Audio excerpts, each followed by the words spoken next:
The desert had a way of stripping men down to what they truly were. No velvet curtains here, no city alleys to disappear into, only the red stone, the biting wind, and the endless sky that revealed every flaw and every ounce of strength a soul could carry.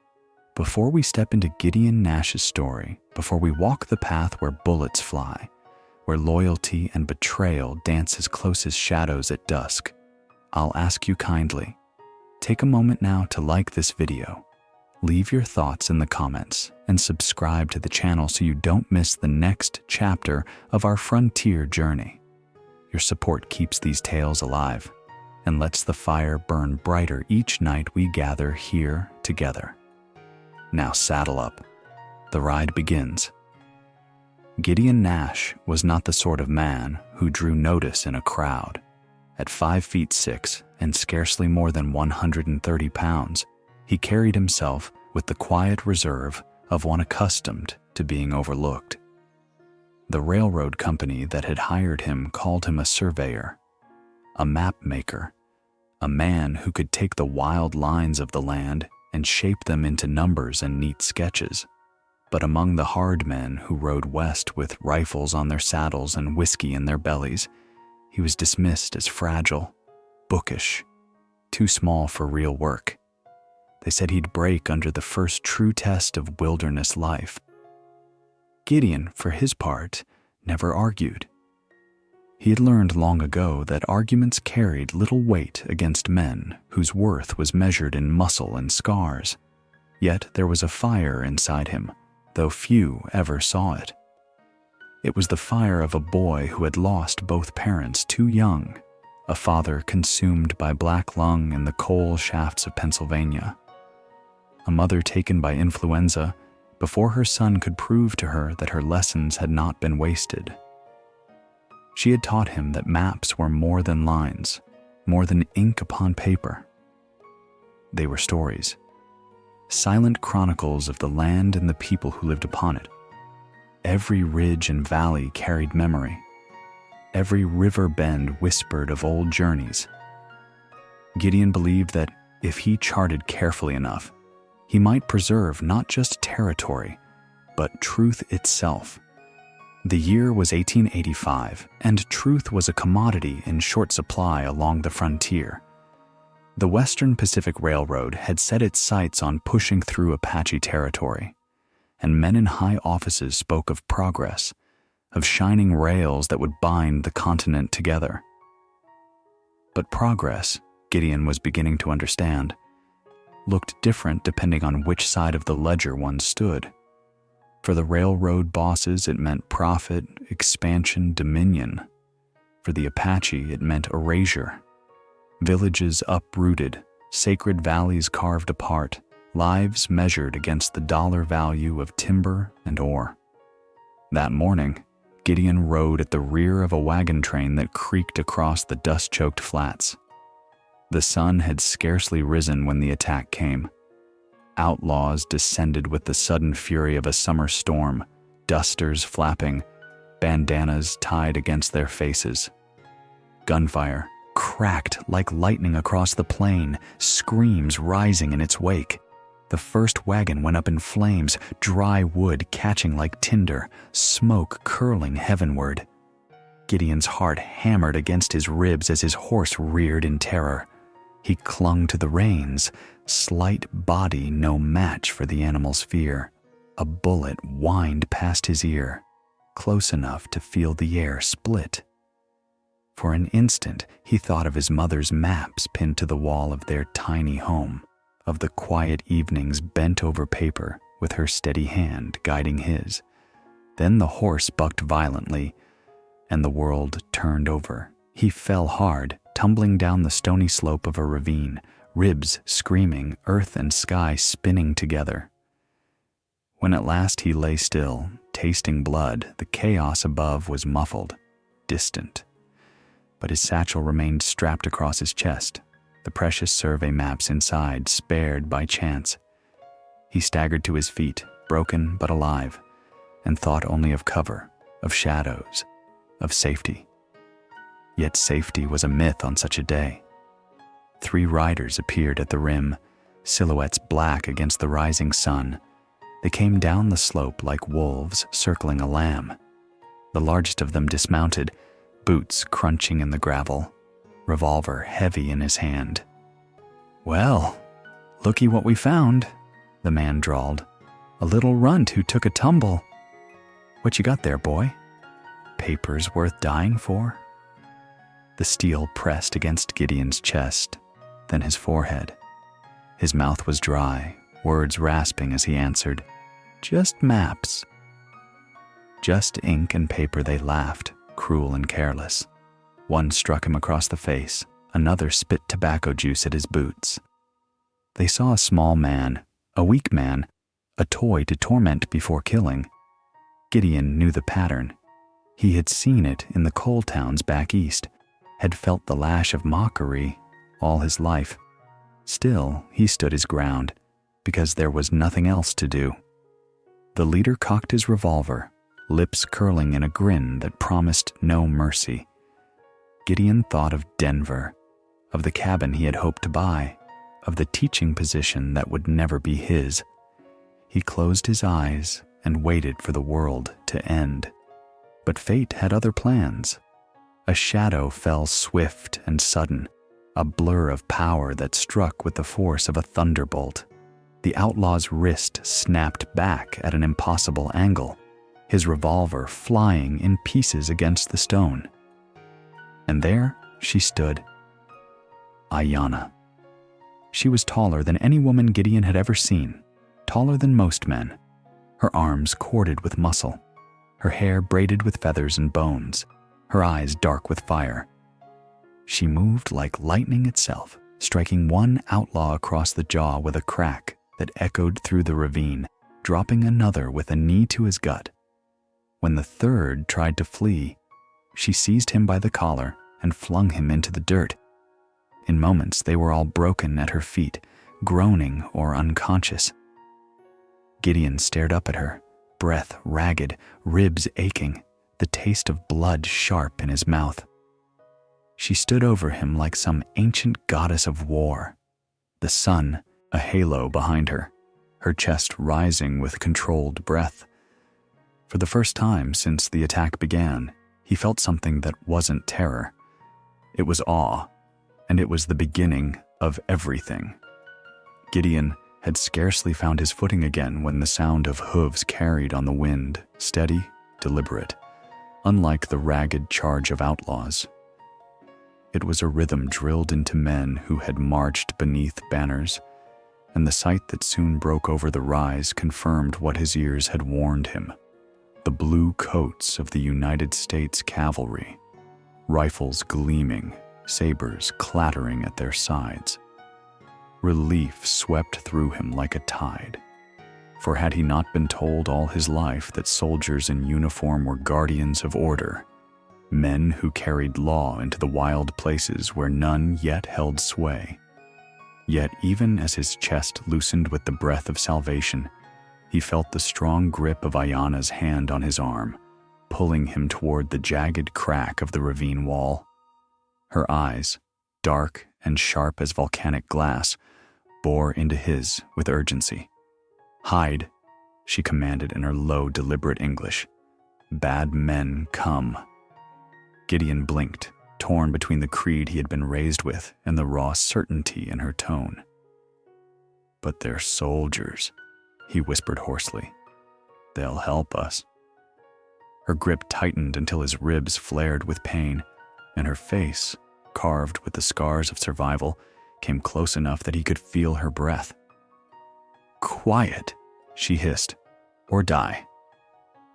Pressed into the fissure, his smaller frame nearly swallowed whole by the dark cleft, Gideon felt her broad shoulders shield him from view. They were forced so near that his head barely reached her chin, and the sense of leather, sweat, and sage clung to her like a living aura. His heart hammered, not only from fear of discovery, but from the storm of realization unraveling inside him. What kind of world was this, where the sight of the national uniform could mean doom, rather than rescue. He tried to peer past her, but she stilled him with a single look, a command more effective than a shouted order. Together they watched as 5 cavalry riders appeared in the basin below, their blue coats dulled by trail dust, their weapons carried with the confidence of men accustomed to using them. At their head rode a man whose very posture declared command, tall, weathered, with a mustache thick as a hawk's wing and captain's bars flashing on his shoulders. Ayana's whisper brushed Gideon's ear, colder than the desert wind. "Captain Wallace Reynolds. He hunts Apache like animals." In that moment, Gideon's old world and new collided. For years, he had served the railroad with the belief that the government's arm, backed by military force, represented progress, safety, civilization. But the bitterness in Ayana's voice carried the weight of countless betrayals, of treaties signed and shattered, of families torn from sacred valleys. He looked again at Reynolds, the man sitting tall in his saddle, gaze sweeping the land as though he owned it, and unease coiled in Gideon's belly. What if Ayana was right? What if salvation came not in blue, but in the calloused hand of a woman the world branded enemy? The soldiers paused to water their horses, and from their careless laughter, Gideon understood this was no noble patrol. Their talk carried on the wind, bounties, scalps, tales of women taken and villages burned beneath the guise of pacification. Each word was a hammer blow, shattering the remnants of Gideon's faith in the order he had once believed in. His face burned with shame, and he felt the weight of Ayana's silent judgment, though she did not speak. She did not need to. Her truth was etched into the land around them, a land she knew as intimately as breath, a land her people were dying to defend. When the troop finally moved on, their silhouettes dwindling into the horizon, Ayana released him. Gideon staggered into the sunlight, body tense, lungs aching from held breath. The canyon stretched wide, indifferent to his turmoil, and the echo of hooves faded into the emptiness. He turned to her, searching for words to reclaim the ground between them, but found none. Only 1,000 questions crowded his mind, questions about loyalty, about justice, about the cost of truth. Yet Ayana gave no space for doubt. Her chin lifted toward the north, toward ranges that shimmered like teeth of stone against the sky. "We go," she said simply, her voice a tether to purpose. "Maps safe, but heart must be clear. Many more hunt us." And so Gideon followed, ribs still aching, legs still unsteady, but with a new weight pressing on his spirit. He had crossed another unseen line. Once he had believed that survival meant obedience to the structures of power, to railroads, to governments, to soldiers whose uniforms gleamed. Now survival meant listening to the woman beside him, whose strength was not sanctioned by any flag, whose authority was born of struggle and loss.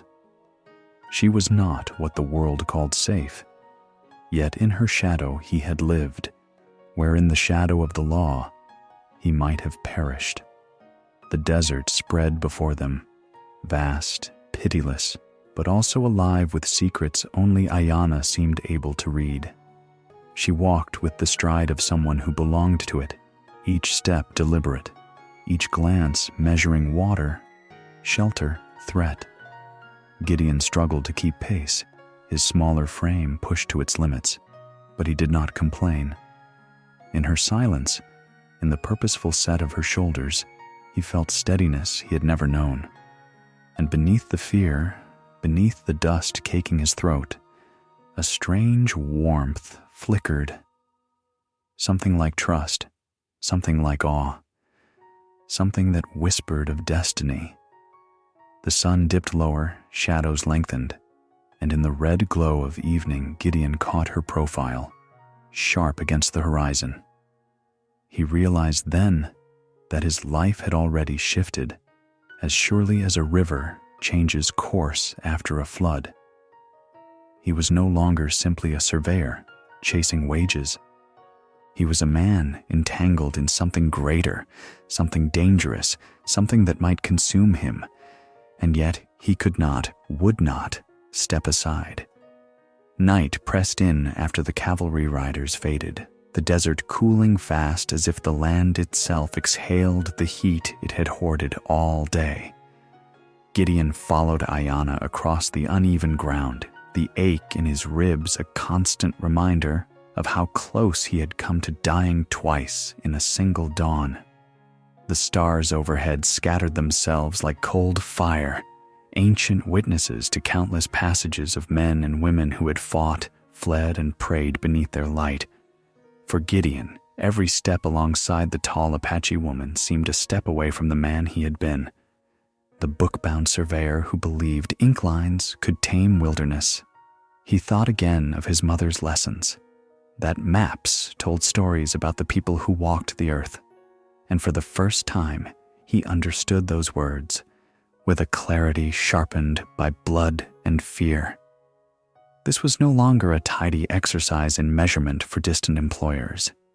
It was life and death, survival written into ridges and valleys, justice sketched in ink that could one day outlast steel. When they paused at a shallow arroyo to drink from a trickle of water, Ayana studied him with the same scrutiny she used when scanning the horizon for threats. "You still carry maps for railroad," she said, her voice low, not accusing but firm as stone. Gideon nodded, adjusting the strap of his satchel. "Yes, but they mean nothing to me now, not the way the company intended. They're lines of theft, lines drawn to carve your land into profit." Her gaze softened, though only slightly. "Then why keep?" He swallowed, aware of how her question pressed on the softest part of his heart. "Because they prove what the railroad wants, and because we can draw truer ones. Maps that speak for your people, that anchor your claim in their language of borders and signatures. Without them, words are just air." For a long moment, she said nothing, the firelight from their small concealed blaze flickering across her strong features. At last, she gave the smallest of nods. "White men respect paper more than blood. Then we give them paper they cannot ignore."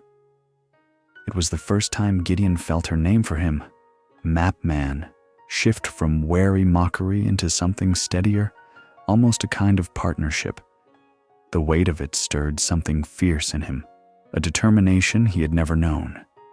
He thought of Captain Reynolds with his cold smile and crow dog, the Apache tracker who hunted his own people for bounty, and he understood that Ayana's mission was not only about land, but about dignity, survival, and the right to exist unbroken.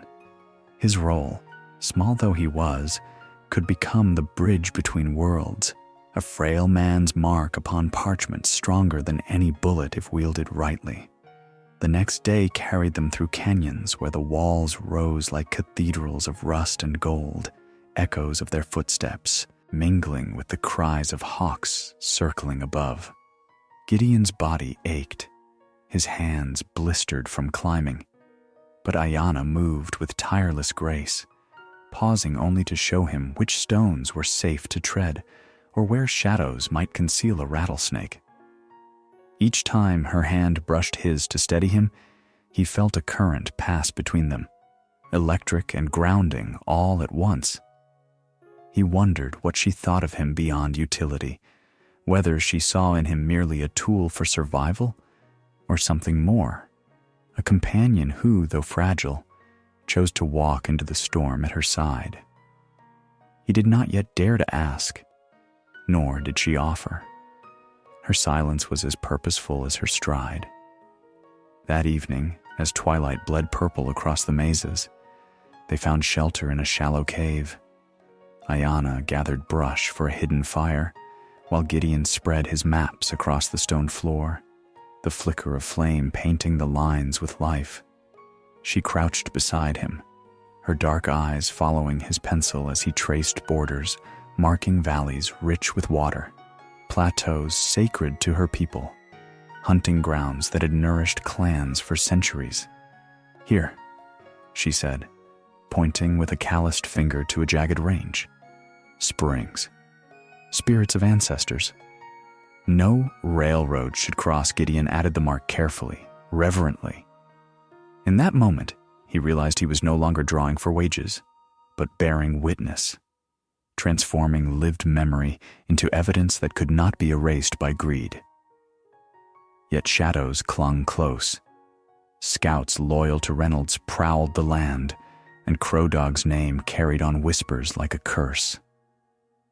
Gideon lay awake long after Ayana had settled, listening to the crackle of the fire and the even cadence of her breathing. His mind churned with fear and awe, fear that they could be discovered at any moment, that his smallness and inexperience would doom them both. Awe that this woman, towering, fierce, and scarred by loss, had chosen to trust him enough to share her plan, her people's hopes, her silence. He reached for his mother's compass, still tucked in his coat pocket, and held it up to the starlight. "Guide me," he whispered into the darkness, though whether he spoke to her memory or to Ayana herself, he could not say. The following dawn brought with it a chill wind and the smell of rain far off.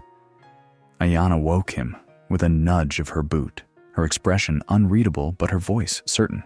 "We move." "Captain, not far." Crow Dog closer. Gideon rose, stiff but determined. As they wound their way out of the canyon, he realized that the world had narrowed to two truths: survival and the bond forming between him and this woman who refused to bow. Whatever lay ahead, ambush, betrayal, or triumph, he would face it not as the overlooked surveyor of the railroad, but as Gideon Nash, mapman of a new destiny. And with that realization, the land itself seemed to shift beneath his feet, no longer indifferent, but listening, as though waiting to see what story he and Ayana would carve into its endless stone. The trail wound higher into the broken country, and with each mile, Gideon felt the shift of his place in the world more keenly. Yesterday, he had been a man of paper and ink, dismissed by outlaws, nearly executed beneath a bandit's revolver, shielded only by a woman's hand stronger than steel. Today, beneath the sun's pitiless blaze, he walked in silence beside her, with the weight of something larger than survival pressing on his shoulders. Ayana's stride was sure as ever, her eyes restless, reading the land as if every canyon and boulder whispered warnings. To Gideon, the stone ridges loomed like watchtowers, yet she moved among them as though walking the halls of her own home. She paused often, not for herself, but for him. Each time her hand brushed his arm to steady him on loose shale, he felt both humbled and strangely fortified. He wondered if she knew that he would follow her now even into fire. It was near dusk when they found shelter in a hollow carved by wind at the canyon's throat. Gideon spread his battered maps across a flat rock, and Ayana crouched beside him, her presence filling the narrow space with something fierce, something unspoken. He traced the lines of mountains, valleys, and rivers that his company had demanded of him, the same lines he now saw as weapons of destruction if left unchallenged. Ayana's finger hovered over them like a hawk circling prey. "These marks," she said quietly, "show where soldiers will cut, where cattle will drink, where our children will be driven." She touched a point in the north. "Here is river we call Mother's Blood.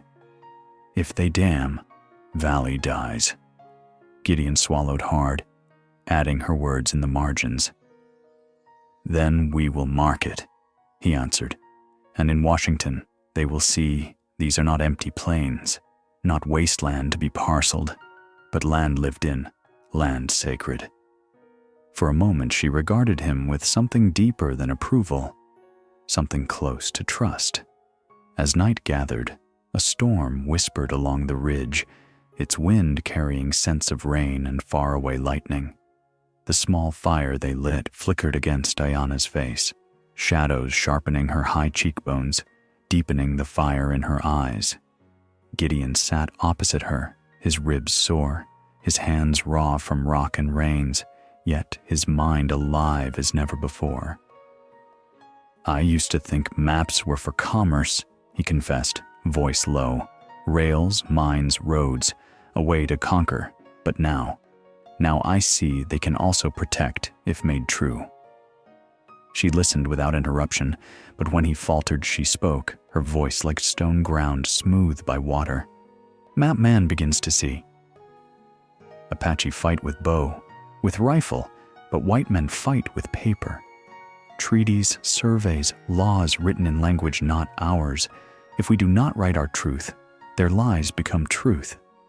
The storm rumbled its agreement, thunder rolling through the canyon like the growl of something ancient.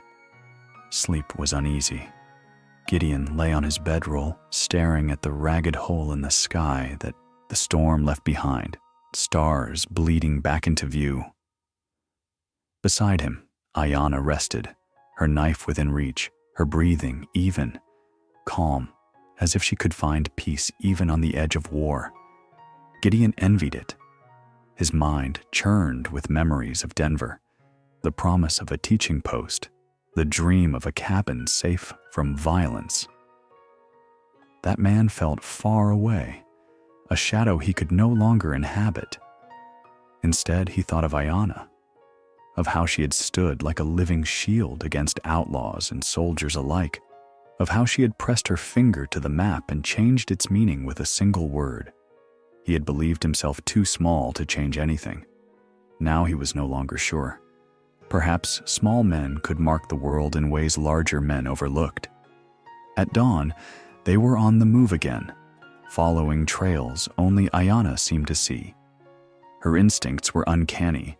A patch of grass bent in the wrong direction told her of riders who had passed days earlier. The sudden flight of birds warned her of movement in the valley ahead. Gideon tried to learn, to mimic the sharpness of her gaze, but he knew he was years from such mastery. Still, she taught without words, slowing her pace so he might notice, pointing once without explanation so that he would understand the lesson only after reflection. Each unspoken instruction drew him deeper into her world, a place where silence carried weight, where survival depended not on speed but on listening. That evening, they reached the ruins of an old mission, its adobe walls half crumbled, its bell tower broken like a tooth. "Father Thomas," Ayana murmured, her expression unreadable. "He came once with book, but left with respect. Spoke our words, did not steal them. When he died, both Apache and settlers mourned." Gideon touched the weathered stones, imagining sermons echoing in two tongues, prayers rising like smoke from two fires side by side. For him, it was more than a ruin. It was proof that two worlds could meet without one consuming the other. Here, perhaps, was where the old could shape the new. Ayana set her pouch on the table that still stood within, laying out sacred stones alongside his compass and pencils. "This place safe for now," she said. "Here we plan." By candlelight, Gideon unrolled his maps again, adding her knowledge to his lines. Springs known only to her people, canyons where children once played, ridges where warriors had bled for freedom. The marks grew crowded with meaning, a testimony both practical and holy. And in that flickering light, Gideon looked up at Ayana and saw not only the warrior who had dragged him from death, but the keeper of a vision larger than either of them. His chest tightened, not from fear this time, but from a reverence that bordered on devotion. He realized with startling clarity that the story of these lands, of these people, was now also his story. His maps would tell it, his hands would record it, and his heart, strange, fragile, stubborn, was already bound to it. The night wore on, and when at last they rested, the fire low and the mission silent, Gideon closed his eyes with the sense that the land itself had accepted his vow. He was no longer a wanderer with ink-stained fingers. He was a witness, a participant, a bridge. And though the path ahead promised danger, betrayal, perhaps even death, he knew with certainty that he would walk it because Ayana's cause had become his own. Morning broke pale and cold over the ruins of Father Thomas's mission, the adobe walls catching the first light like old bones, the air sharp with desert silence. Gideon rose stiff from his bedroll, the ink stains still fresh on his fingers from hours of work beside Ayana. His maps rolled neat and bound with twine. She stood already outside, her tall frame cutting a silhouette against the dawn, her hair lifted by the chill wind.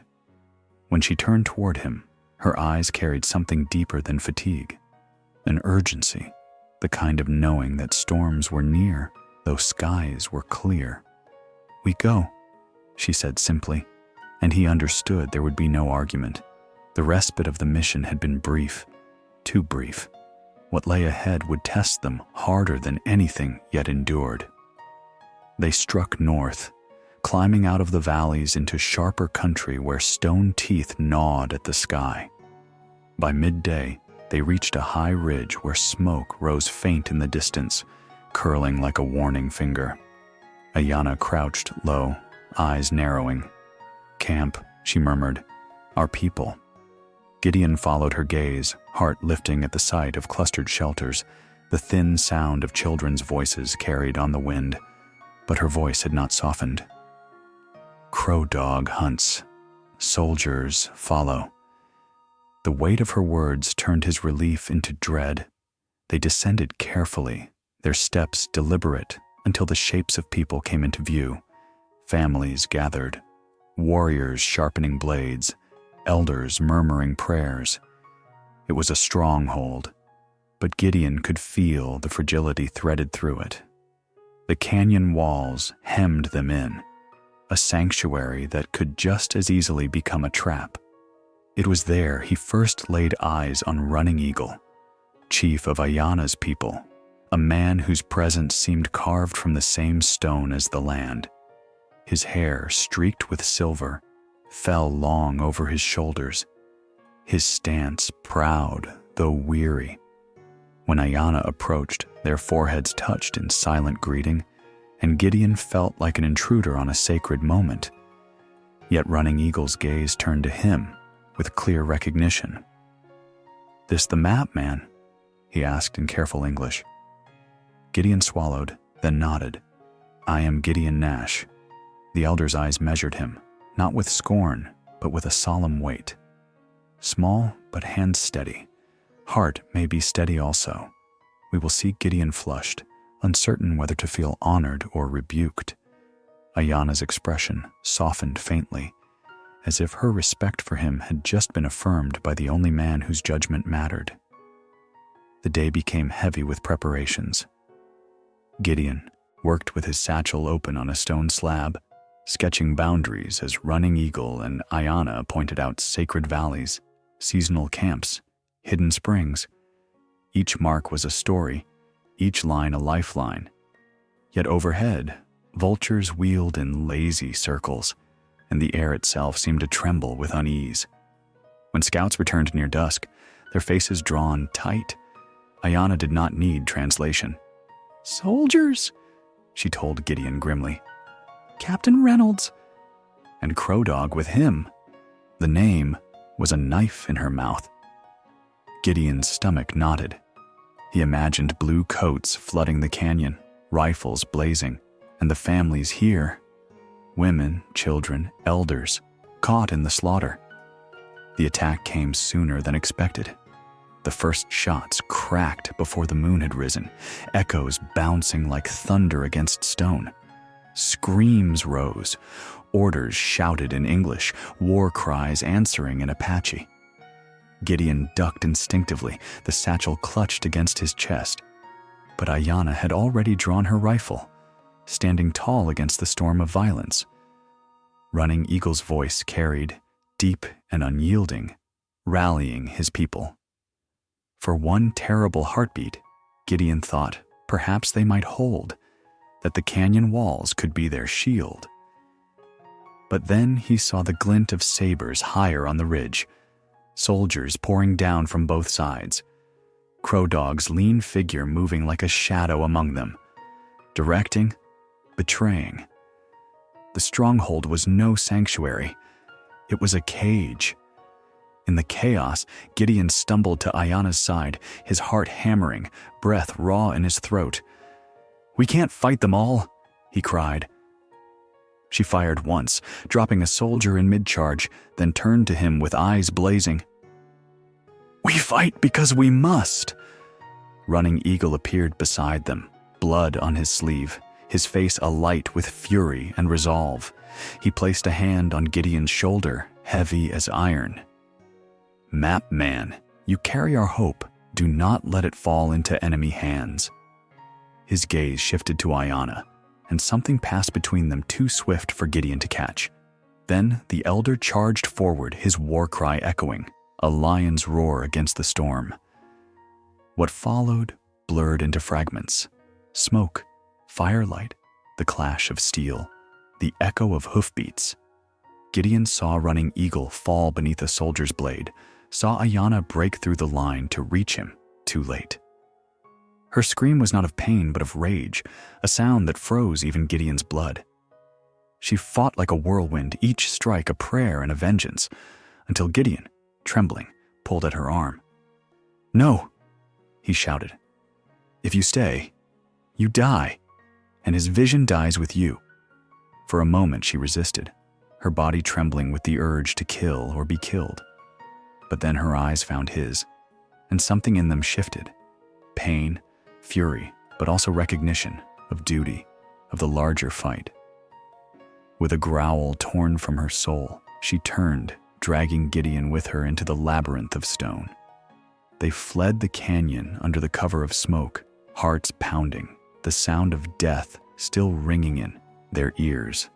Behind them, the cries of the fallen echoed, but in Gideon's satchel the maps remained, unburned, unbroken. They stumbled into a wash, breath ragged, bodies spent. Ayana collapsed to her knees, her great frame shuddering with grief. Gideon knelt beside her, reaching out but unsure if his touch would be welcome. She did not turn him away. For the first time since he had met her, he saw her strength crack, tears streaking through the soot on her cheeks. "Running Eagle is gone," she whispered hoarsely. "Now his vision is ours." Gideon laid a trembling hand over hers. "Then we'll carry it, together. For him, for your people."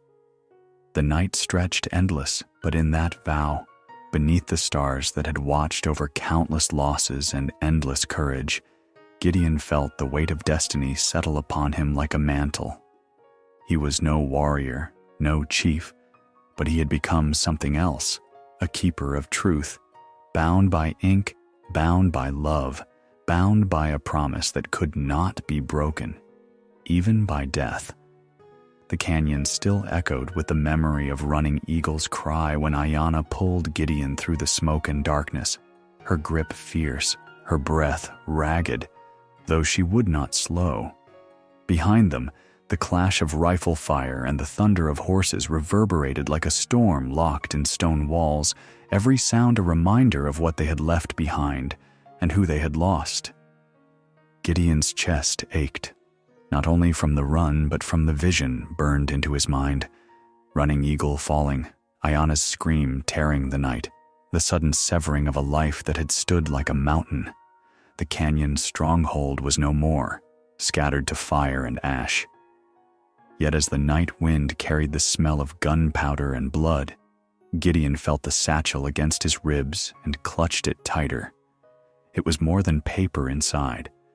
It was the last breath of a chief, the last dream of a people.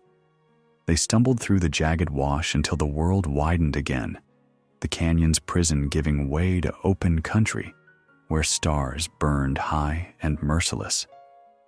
Ayana slowed at last, dropping to one knee, her shoulders heaving. Gideon knelt beside her, his hand trembling as it brushed her arm. He had never seen her falter, never seen her body bend under the weight of sorrow, and the sight was both terrible and sacred. Her eyes lifted to the heavens, gleaming with unshed tears, and when she spoke, her voice was raw stone. Running Eagle is gone. His vision now lives with us. Gideon's throat closed around the enormity of it, but he found words, fragile yet steady. Then we must keep it alive. No matter what comes. She turned toward him then, gaze meeting his, fierce even in grief. Yes, no matter what comes. They pressed on through the night, guided more by instinct than path, their bodies driven beyond exhaustion. Gideon lost count of how many times he stumbled, catching himself only because Ayana steadied him with an arm that seemed carved of iron.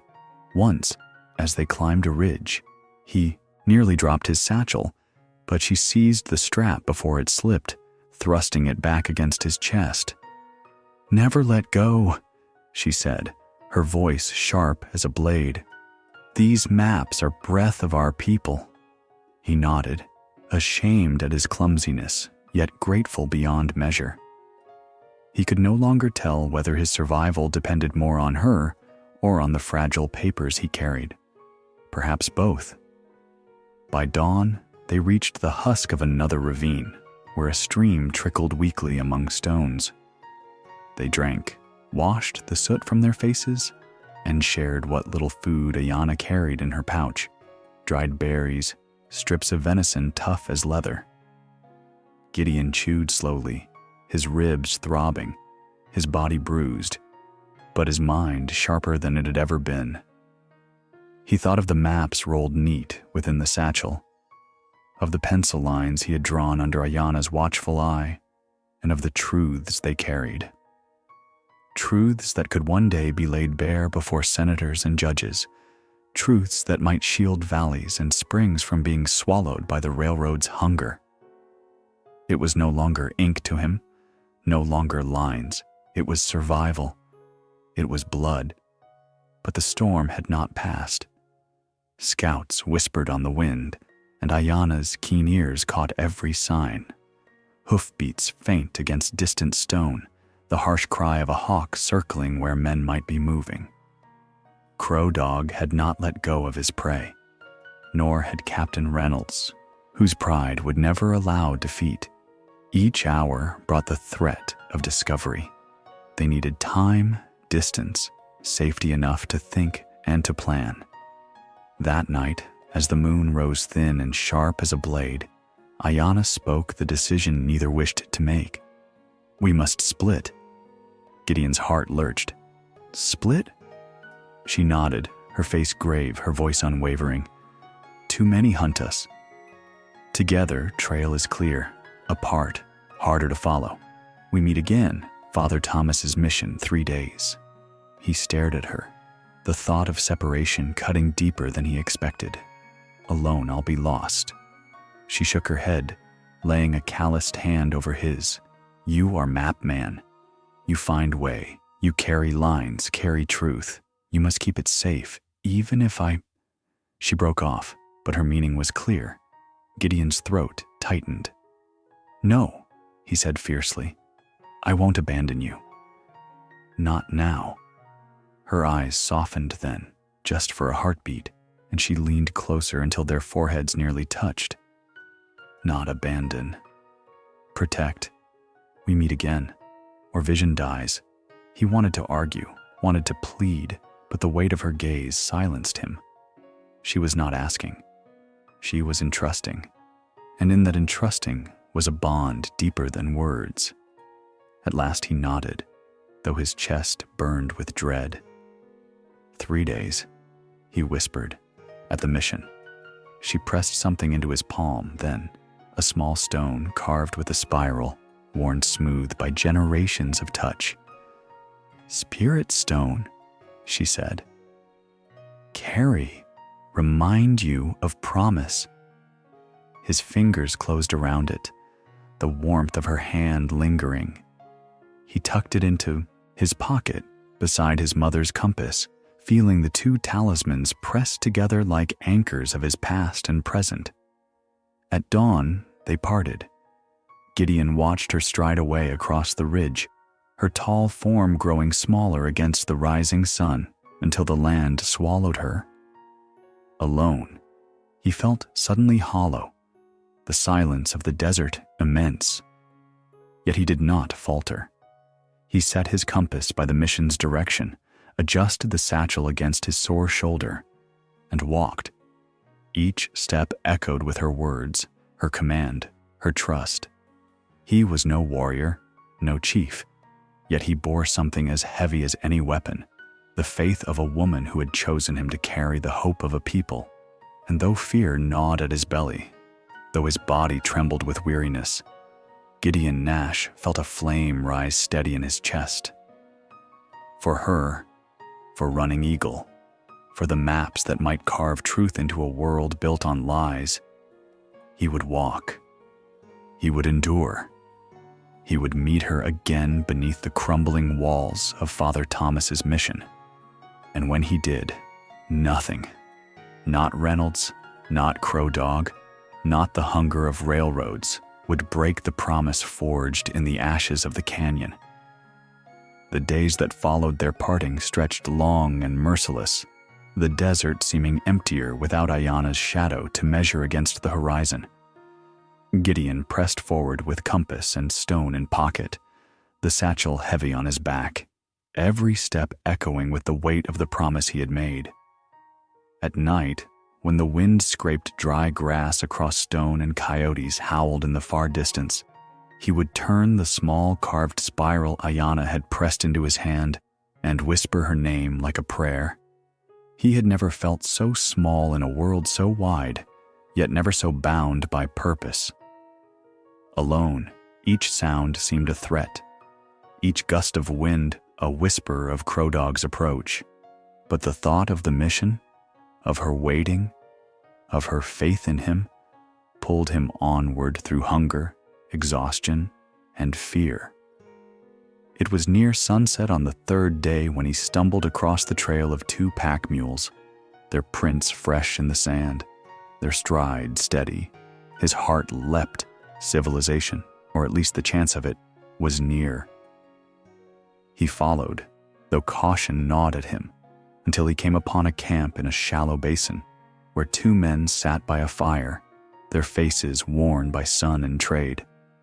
One was broad and bearded, his eyes shadowed beneath the heavy brows, the other stocky with features that suggested kinship to two worlds. Their rifles rested close at hand, yet when they saw Gideon, they did not reach for them immediately. The bearded one, Silas Drummond, he later learned, rose with slow dignity, while the other, Jacob Jake Holcomb, studied him with quiet suspicion. "You look half dead, stranger," Silas said, voice like gravel smoothed by years. "What's your business out here alone?" Gideon hesitated, clutching the satchel close, his tongue dry. He had learned the cost of careless words. Yet, something in their bearing, no mockery, no hunger in their gaze, stirred the fragile flame of trust. "I'm headed north," he managed, "toward the old mission." Jake's eyes narrowed, and a faint whistle escaped his lips. "Mission's been abandoned for years. Nothing there but ghosts. Unless..." His gaze sharpened. "Unless you're waiting for someone. Someone tall." Apache Gideon's chest tightened. He thought of denying, of cloaking the truth, but exhaustion stripped him bare. "Yes." Ayana. The name hung in the air like a spark, testing them. Silas's brows lifted, and Jake let out a low chuckle. "Well, I'll be. You've got Stone's map, man. Running with that one?" They say she's felled more men than a whole troop of scouts." Gideon's spine stiffened, a fierceness surprising even himself. Only men who deserved it. His voice cracked, but his eyes did not waver. The two traders exchanged a glance, and for the first time, Silas's weathered mouth tugged into something near a smile. "Fair answer." It was then that Gideon learned who these men were.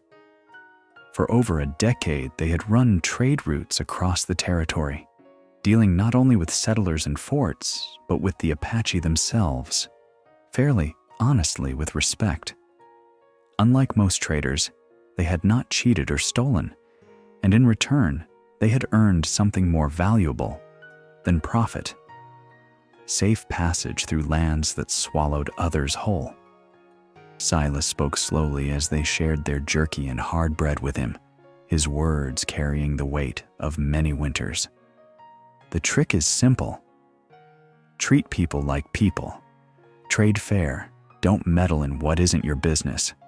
And never, never break your word." Jake added, "My grandfather said it plain. A man whose tongue is split like a snake's can't be trusted. Better an honest enemy than a lying friend." Apache live by that. Most white men never learned it. As the fire cracked low, Gideon felt something loosen in his chest. Here were men who stood not with greed, but with principle, a rarity as rare as water in stone. Yet even as comfort touched him, Silas's words grew grave. "Captain Reynolds has reinforcements. A full detachment from Fort Apache. He's sworn to see Ayana in chains or dead, bounty or no, and he's loosed every gun hand with an itchy trigger finger to hunt her." Jake shook his head grimly. "Every drifter between here and Tucson is hoping for that $1,000 prize. And you, map man, you're worth 500. Less, but enough to draw bullets." Gideon's stomach turned cold. He pictured Ayana's tall figure fleeing through canyons, crow dogs' shadow on her trail, bounty hunters sniffing like wolves. He clenched his fists until his nails dug deep into his palms. Still, the traders did not abandon him. "We'll take you as far as Thompson's Post," Silas decided, though his voice carried warning. "But listen close. Thompson's isn't what it once was. The railroads dug in there, using it as their base. You walk in with that satchel, they'll know you, and they'll clap irons on you before you draw a breath." Gideon's pulse spiked. "Then I can't go there." Silas's beard dipped in agreement. "No, but there's another way. An old trail, Apache trail, rough country. Only a man on foot could pass." His gaze slid to Jake. "And he knows it better than most." It was then Gideon saw the truth in Jake's features, Chiricahua blood in the cut of his cheekbones, the depth of his dark eyes. Jake met his stare with measured calm. "My mother's people showed me those paths. My father took me east, but the land never left me. If I guide you, it won't be for you, map man. It'll be for the promise I made to my grandfather that I'd never forget where I came from." He touched the beaded amulet at his neck, fingers lingering as if it still pulsed with memory. Gideon nodded, his throat thick. "Then help me. Not for me, but for Ayana. For her people." Jake studied him long, then gave a short nod. "I'll take you as far as the mission. After that, you're on your own." That night, beneath a sky stitched with stars, they camped in a hollow where the wind whispered through mesquite. Silas handed Gideon a revolver, its grip worn smooth with years. 6 shots, he said, eyes steady. "Make them count if it comes to that." Gideon turned the weapon in his hand, the weight alien, heavy as judgment. He had never imagined himself a man to wield death, but the last days had stripped away illusions. He tucked it into his belt with a quiet nod. Then Jake pressed something smaller into his palm, a carved bear stone, smooth from generations of touch. "Guide stone," he said. helps a man find his way when the trail disappears. Gideon closed his fingers around it, the warmth of trust seeping into his bones. As he lay awake that night, listening to the slow breathing of the traders, Gideon felt the strange weaving of his path, the compass of his mother, the stone of Ayana, the guide stone of Jake, the revolver of Silas, each gift a thread, binding him tighter to a destiny he had never sought but could no longer refuse. And as the coyotes called in the distance, he whispered into the dark, "I will keep the promise. I will meet her at the mission, and when I do, we will carry Running Eagle's vision forward." By the time Gideon reached the valley where Father Thomas's mission lay in ruin, the desert sun had burned his skin raw and left his throat dry as old parchment. Jake had guided him as far as the Western Pass, his sure steps carving a path through stone and shadow until the outline of the chapel's broken bell tower rose against the fading light. There, the trader clasped his hand with silent gravity, pressed the small bare stone deeper into his palm, and turned back to rejoin Silas. Gideon watched his figure dwindle into scrub and rock until he stood alone, the wind tugging at his coat, the weight of maps and promises heavier than ever. He drew a slow breath and faced the ruins. Their walls were cracked, the timbers half rotted, yet even in decay, they seemed to stand sentinel over the valley, a place where the sacred and the scarred met in uneasy truce. It was here Ayana had promised to come. It was here their fates would either knit tighter or fray to nothing. He stepped into the courtyard, silence pressing close, and made his way through the crumbling arch. Inside, the air smelled of dust and faint traces of candle wax, as if Father Thomas's prayers still lingered, clinging stubbornly to the stone. Gideon spread his maps across the rough table that still stood, his pencil scratching as he retraced boundaries, filling the quiet with work to keep fear at bay. Yet when darkness fell, fear seeped back, gnawing at him. He lit a stub of candle, its glow small and defiant against the shadows, and sat listening. Every creak of the mission timbers, every sigh of wind through broken shutters sounding like footsteps, his hand closed around Silas's revolver. Sleep would not come. When at last exhaustion dragged him down, his dreams twisted into visions. Ayana falling beneath sabers, Crow Dog's lean face grinning as the maps burned, Reynolds riding triumphant through smoke. He woke with a start, breath ragged, hand clamped tight on the pistol. A sound broke the stillness, a scrape across the courtyard, a hinge groaning softly.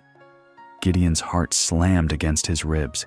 He rose, revolver leveled toward the doorway, every muscle taut. A shadow filled the frame, tall, broad-shouldered, unmistakably human. His finger tightened on the trigger. "That how you greet friends, map man?" came a voice, weary yet edged with dry humor. "Or only those who cross half the territory to find you?" The revolver nearly slipped from Gideon's grip. Ayana! Her name was a prayer and a cry. She stepped into the candlelight, and his chest clenched at the sight. Her frame leaner than before, clothing torn and stained with dust and blood, her hair wild from wind and pursuit. Yet her eyes burned with the same fierce fire, and she stood alive before him. He staggered forward, relief crashing over him like a flood. "You made it." His voice broke. "I thought—" She cut him off with a dismissive flick of her hand. "Crow Dog hunts, but I hide better, led them far south into Chiricahua land. They will not follow."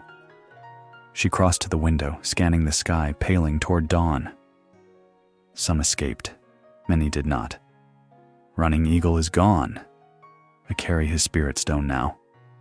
Her words fell like stones into the silence, Gideon set the revolver aside and crossed to her, unsure whether to speak comfort or hold his tongue. In the end, he simply placed a hand over his satchel. Then we carry his vision forward. Together, for the first time since she entered, her eyes softened. Yes, together they rested only long enough to eat from the meager stores left in the mission, then spread the maps across Father Thomas's table. Side by side, they bent over the parchment, candlelight flickering across ink and lines, her finger guiding, his pencil recording. Gideon explained the surveys already marked, the eastern and southern boundaries charted with precision, but the western and northern territories lay empty of truth. Ayana filled those spaces with memory older than treaties. She pointed to ridges where springs burst from stone, to valleys that had cradled her people's winter camps for generations, to mountains revered as sacred places. Here, she said, tracing a calloused finger across the paper, many hunts, many prayers. If railroad cuts here, it destroys more than earth. Gideon listened, adding careful notes in the margin, aware that each mark was a lifeline, each line a defense against erasure. When he revealed the railroad's proposed route, cutting straight through one of the most fertile valleys, her jaw tightened, but she did not curse. Instead, she bent low, studying the lay of mountains and rivers, and then traced a different path with surprising surety. "Not only way," she murmured. South, then west again, longer but easier to build, less mountains, less rivers. Gideon blinked, then leaned close, his mind racing with calculations. She was right. The alternate route, though adding distance, avoided steep passes and treacherous crossings. From an engineer's eye, it might even prove cheaper in the long run. He felt a thrill of possibility surge in him. "Ayana, this could work. If we can show it's viable, it strengthens your people's case." For the first time that day, a true smile broke across her face, fleeting but radiant, and Gideon's chest ached with the sight. "Two paths," she said softly. "One destroys, one preserves all that day, and deep into night they worked as one, his pencil etching lines, her voice grounding them in living knowledge, the table between them crowded with maps, stones, and scraps of parchment." The mission became less ruin than sanctuary, walls echoing with the quiet rhythm of their collaboration. When at last hunger drove them to pause, they sat by the small fire, eating jerky and beans in silence. Gideon found his eyes lingering on her face, the strong jaw, the weary grace, the strands of silver glinting in her black hair. She noticed and did not look away. "You stare, Mapman," she said, her voice almost teasing. Heat rose to his cheeks. "I was thinking, how remarkable you are. Most would have lost hope after the canyon. But you—" She set her plate aside, her expression grave yet softened by the firelight. "Hope is not what carries us. Purpose does. Running Eagle's vision, my people. That is enough." Her words struck him like a bell, clear and true.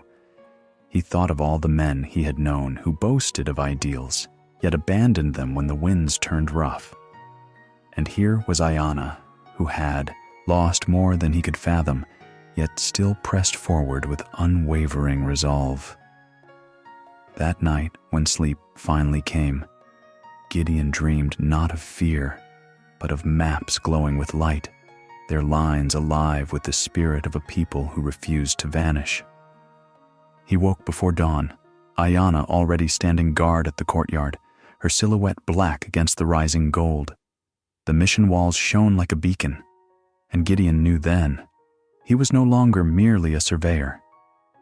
He was a witness to history, a partner in destiny, and with Ayana beside him, he believed for the first time that perhaps their cause might yet carve a new path through the stone of fate. The days spent within the crumbling walls of Father Thomas's mission passed like a fragile reprieve, a breath stolen from the relentless chase of fate. Gideon had almost begun to believe in the silence there. The scratch of pencil against parchment, the soft rasp of Ayana's voice naming ridges and springs, the faint crackle of their fire against stone. But dawn would not be denied forever, and with it came the call of unfinished duty. On the third morning, when the light cut gold across the courtyard, Ayana stood with her hand pressed against the weather-worn door frame, her dark eyes fixed northward. "Time to move," she said, her tone brooking no argument. Gideon gathered his maps, the satchel heavy at his side, and followed her into the waking desert. The mission, with its blend of ruin and sanctuary, faded behind them like a dream, precious, fleeting, and gone. Their path bent northwest, through country, rougher than any Gideon had yet endured. The lower scrubland gave way to rising slopes where pinon and juniper took hold, their twisted shapes clawing at sky and stone. Ayana set a pace that challenged him, though she never left him wholly behind. Each time he faltered, she paused with an almost imperceptible tilt of her head, waiting, granting him dignity by not speaking of his weakness. Gideon pressed forward, lungs burning, legs trembling, driven less by pride than by the knowledge that every mile carried them closer to the truth they sought, and to the promise he had sworn at the canyon's edge where Running Eagle had fallen. By midday of their first march, they paused beneath a limestone overhang where the heat pressed like a furnace. Ayana stilled suddenly, her body taut, her head cocked in that uncanny way of hers, as if she could hear the heartbeat of the land itself. Gideon froze, following her gaze. "What is it?" he whispered. She lifted a hand for silence, then murmured, "Horses." "Many." From the east, Gideon strained his ears but heard only the drone of cicadas and the sigh of wind. Yet he did not doubt her. His heart stumbled into his throat. "Soldiers." She shook her head, lips pressed thin. "Not ordered enough. Not cavalry," her expression darkened. "Crow Dog. He has new men." The name struck Gideon like a lash. Crow Dog, once of her people, now their betrayer, was a figure who haunted his every dream since the canyon. If the tracker was on their trail, escape would not be simple. Ayana's eyes scanned the ridgelines, quick and calculating. Cannot outrun. Must hide or fight. Gideon's gaze swept their surroundings. The overhang offered little shelter. The open ground beyond would expose them like birds flushed from brush. Then his eyes caught the narrow defile twisting upward through the limestone wall. "There," he said quickly, pointing. "A pass. It could lead to the canyons beyond. A maze to lose them in." For the first time, Ayana's eyes flicked to him with approval. "Good eye, map man?" "Come." They scrambled upward, rocks sliding loose beneath their boots, the climb harder than Gideon had judged from below.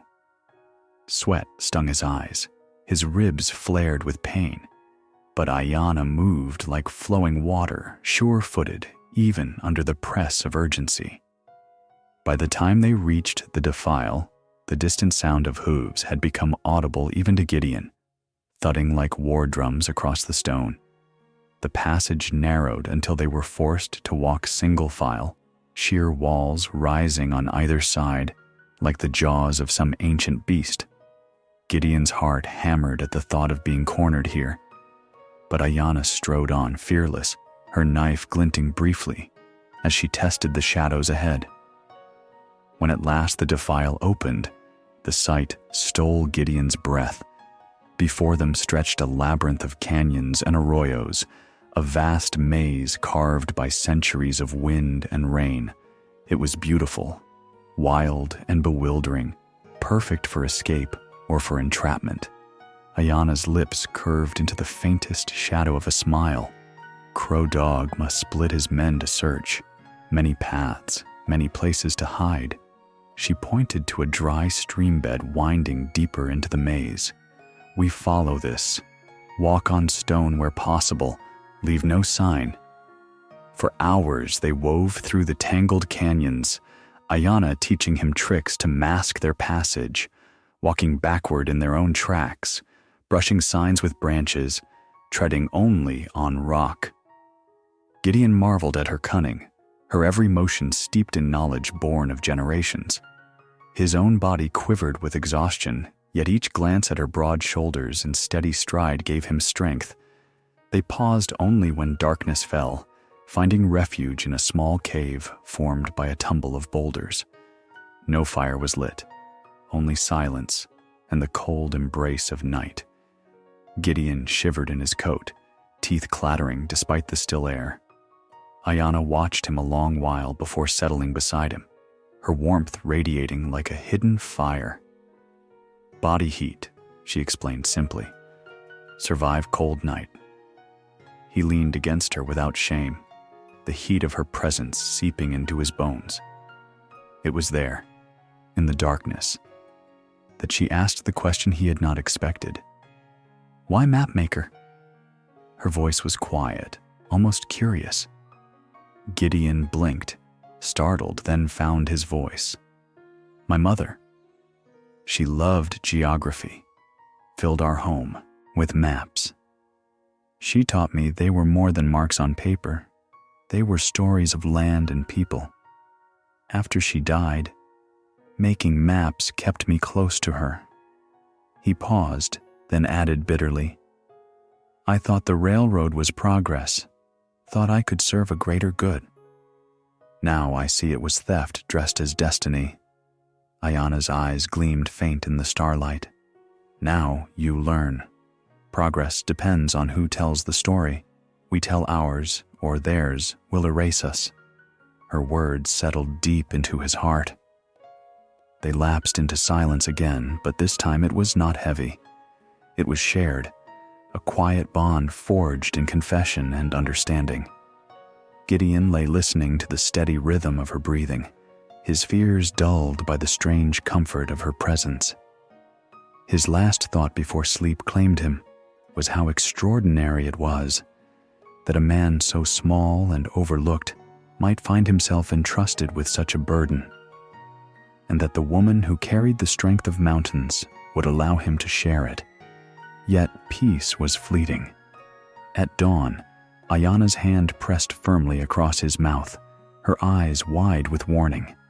Outside, voices echoed against the stone, English words laced with greed, casual yet alert.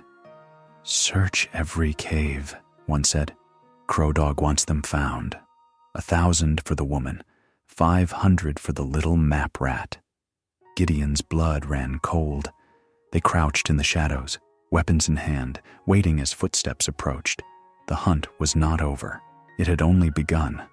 Full darkness had draped itself across the plateau when Gideon Nash took his position in the arroyo behind the cavalry camp, Silas's revolver heavy in his hand, the weight of 6 bullets feeling like 6 lifetimes balanced on the edge of chance. From his shallow cover, he could see the rows of picketed horses, their hides glistening pale beneath the crescent moon, their nervous shifting betraying the unease that already lingered in the air. Beyond them, the camp smoldered with small fires, shadows of soldiers sprawling at ease, the arrogance of men who believed they had already won. At the center of it all, Captain Reynolds sat straight-backed beside Crow Dog, the traitor's lean form etched sharp in firelight, their heads bent over maps that meant death for a people. Gideon's pulse thudded loud in his ears, yet for once it did not scatter him. He breathed slow, steady, remembering Ayana's command. Act with purpose, not fear. Somewhere across the camp, Unseen, she waited with the captives, ready to seize their chance the moment his bullets split the night. He checked his pocket watch. The hands inched toward midnight. Each tick marked a step closer to decision. He thought of Ayana's stone in his pocket, of Jake's carved bear, of his mother's compass, all anchors pressed close to his heart.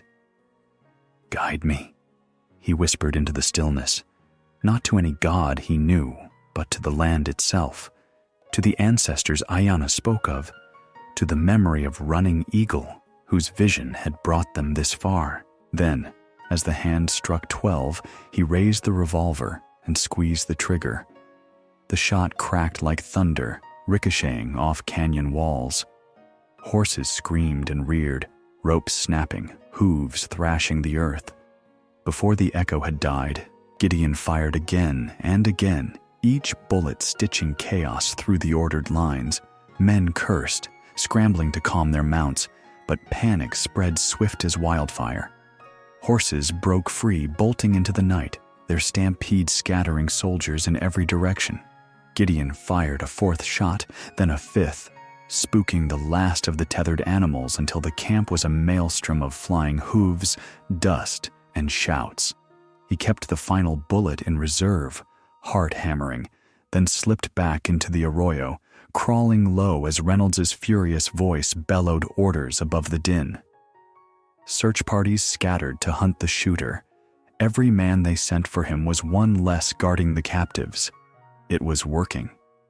Then gunfire ripped from the far side of camp, sharper, closer, not his. Ayana had struck.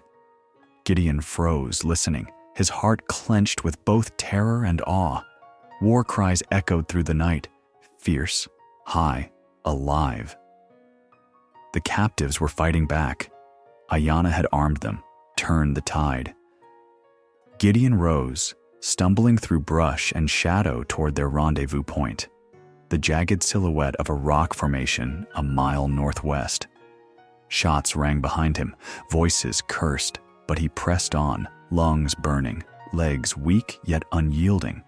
He nearly died then, caught by a young soldier whose rifle trembled as he leveled it at Gideon's chest. The boy's eyes were wide, his voice shaking as he barked for Gideon to drop his weapon. Gideon obeyed, hands lifting, despair flooding him. Then Ayana appeared, silent as a shadow, her arm snaking around the boy's throat, her hand muffling his cry. She subdued him swiftly, lowering him unconscious to the ground with surprising gentleness. "Young, not yet stained," she murmured, her eyes glinting in the moonlight. Relief surged through Gideon so fierce it left him weak. She was here, alive. Together they reached the rendezvous, where a cluster of freed Apache waited in the shelter of stone, women clutching children, elders leaning on sticks, eyes bright with both terror and defiance. Among them stood Grey Wolf, Running Eagle's kin, his lined face lit with pride as he clasped Gideon's hand.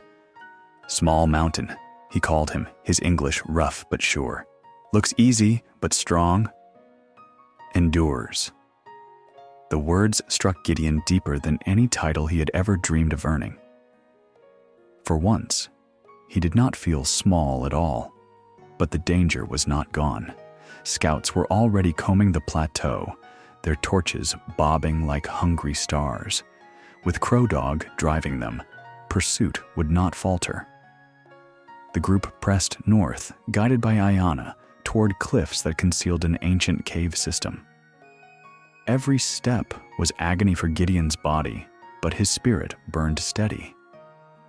When the first pink of dawn touched the horizon, they climbed into the labyrinth of stone, the caves swallowing them whole. Safe for a moment, but only a moment.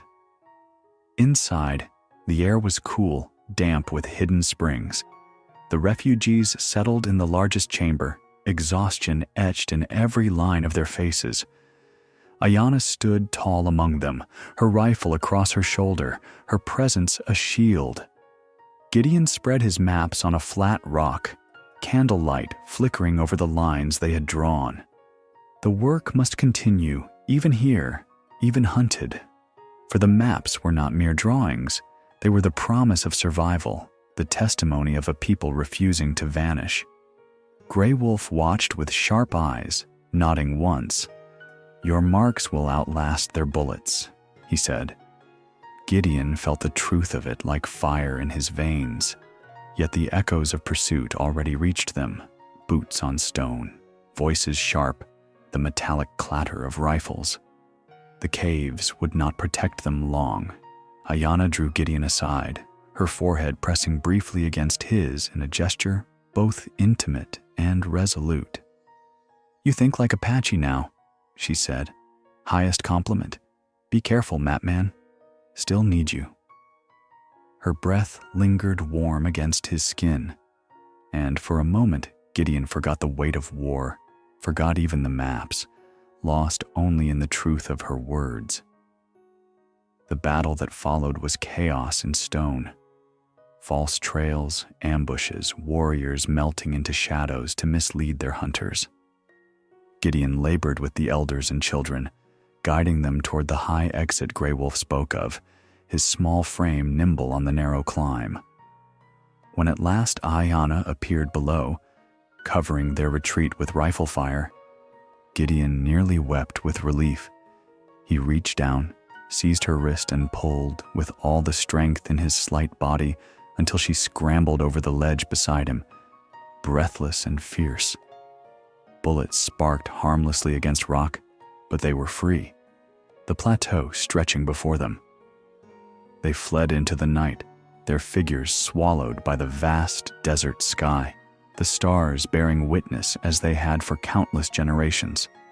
Behind them, Crow Dog's rage echoed through the cliffs, but ahead lay the northern wind, the sacred meeting place, and a chance, slender, fragile, but real. In Gideon's satchel, the maps rustled like living things, carrying not only lines of ink, but the heartbeat of a people, the vision of a chief, the fire of a woman who refused to bow. And though the path ahead promised more blood, more loss, Gideon Nash felt the truth settle in him like a lodestar. He was no longer just a mapmaker. He was part of a story larger than himself, a frontier written not in steel but in spirit, not in conquest but in the fierce refusal to vanish. And with Ayana beside him, fierce and unbroken, he knew that even the greatest empire could not erase what they had carved together. Their story was not ending. It had only just begun.